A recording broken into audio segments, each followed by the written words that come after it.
Picture this. You're a human being, roughly 100,000 years ago. You're standing over the body of someone you love.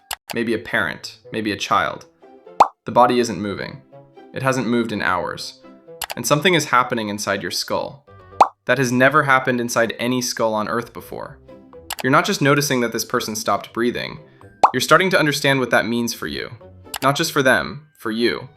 That one day, the same stillness is coming for your own body. That thought, simple as it sounds today, may be one of the most violent cognitive earthquakes our species ever experienced, and we have almost no idea exactly when it hit. Here's the thing that should stop you for a second.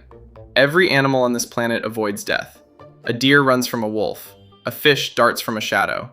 That's not philosophy, that's wiring, built by millions of years of evolution rewarding the ones who flinched first. But avoiding death and knowing you will die are not the same thing.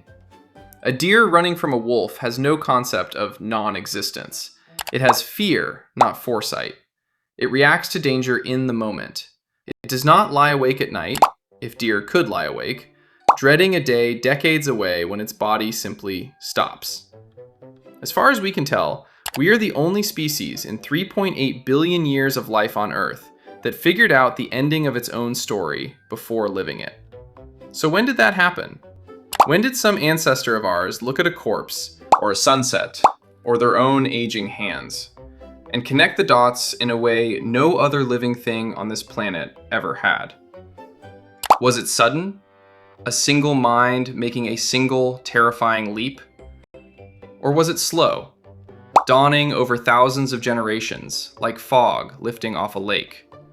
And once that realization landed, once a human being truly understood that their own personal existence had an expiration date, what did they do with that knowledge? Because doing nothing was apparently not an option. Within the small window of time we can actually study, the archaeological record explodes with evidence that something changed. Bodies stopped being left where they fell. They started being buried, decorated, mourned, remembered. Something flipped a switch in the species. And by the end of this video, you're going to understand exactly what that switch looks like, and why it might be the single most important moment in the entire story of being human.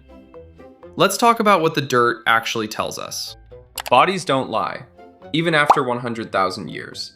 The oldest widely accepted evidence of burial comes from sites like Kafsa and Skul. These are in modern-day Israel.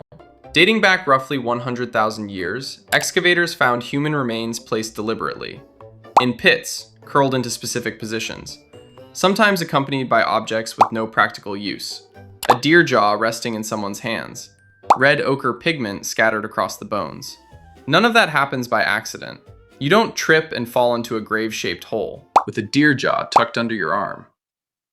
Then there's Shanidar Cave in Iraq.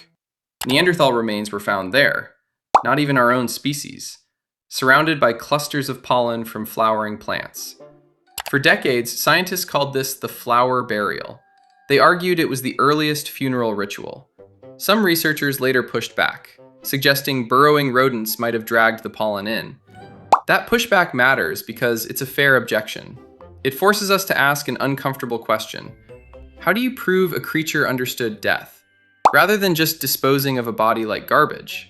The answer researchers converged on wasn't the flowers, it was the consistency. Burial after burial, across thousands of years. Multiple sites showing the same deliberate positioning, the same care, the same objects placed with intention. And here's where it gets genuinely strange. In 2013, researchers descended into a cave system called Rising Star in South Africa. They discovered something that shouldn't have existed, according to everything we thought we knew. The remains of Homo naledi, a small-brained, primitive relative of ours, with a brain roughly a third the size of yours, deep inside a nearly inaccessible chamber, arranged in a way suggesting deliberate placement. A creature assumed cognitively incapable of understanding mortality, may have carried bodies through total darkness, navigating narrow chutes, just to leave them somewhere specific. If that holds up, the debate is still loud. It would mean awareness of death is far older and more widespread across our evolutionary tree than anyone predicted. Let that sit there for a second. We might not be the only human species that ever stood over a body and felt something change.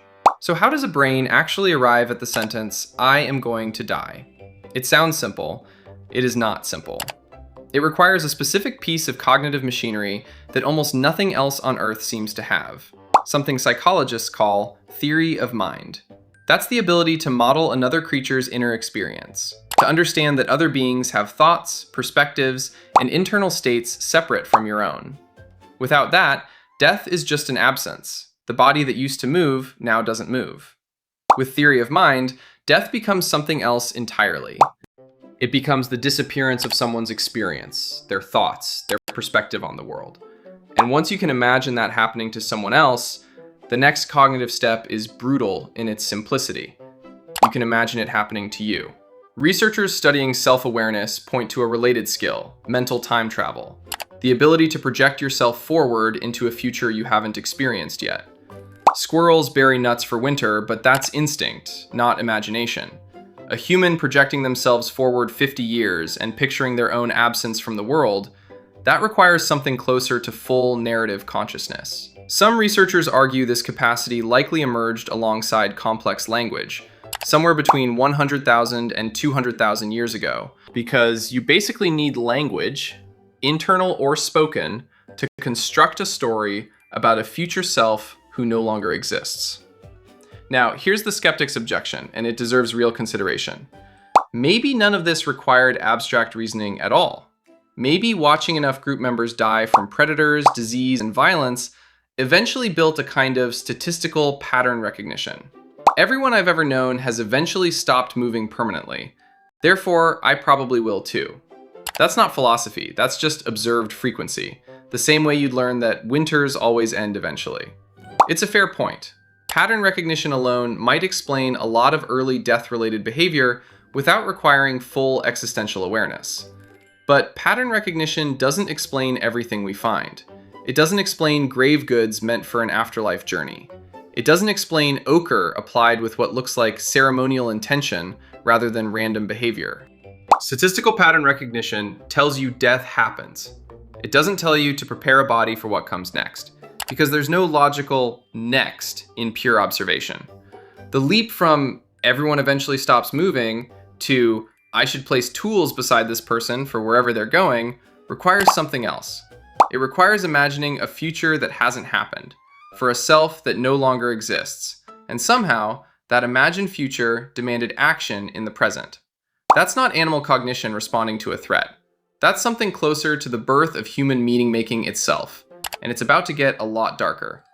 Here's where the story turns uncomfortable, because understanding you're going to die doesn't just sit quietly in the back of your mind.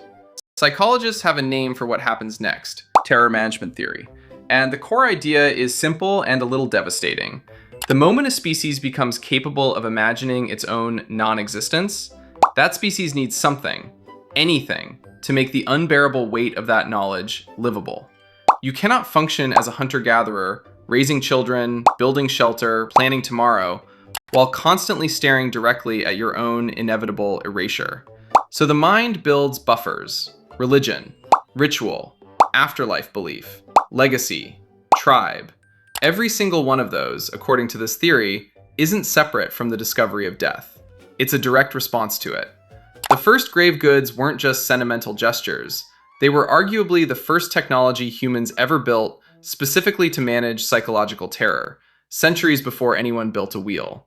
And the evidence that this fear runs the show is honestly unsettling. Modern psychological experiments have repeatedly found that simply reminding people of their own mortality, asking them to write a few sentences about their own death, measurably changes their behavior minutes later. People cling harder to their cultural identity. They become more defensive of their beliefs, more suspicious of outsiders, more drawn to symbols of permanence and legacy. Some researchers have linked mortality reminders to shifts in everything from political attitudes to consumer spending. A fear born somewhere in a cave 100,000 years ago is still, quietly, steering decisions you make today. Decisions you'd swear were entirely your own. Which brings us back to that first body, lying still, somewhere in the deep past. Whoever stood over it, whatever species they belonged to, became the first creature in the known history of life on Earth forced to carry a thought no other animal has ever had to carry. Not, something is wrong right now, but this is coming for me too. And instead of breaking under that knowledge, they built civilizations on top of it. Pyramids, scripture, philosophy, art, the entire architecture of meaning humans have constructed for 100,000 years, all of it standing, at least partly, on a foundation poured by raw existential dread. You're still living inside that response right now. Every time you make plans for next year, raise children, build something meant to outlast you, post something you hope people remember, you're doing exactly what that first frightened, grieving human did, managing the unmanageable. So here's the question worth sitting with. If you could ask that first human one thing the moment it hit them, what would you ask? Drop it in the comments.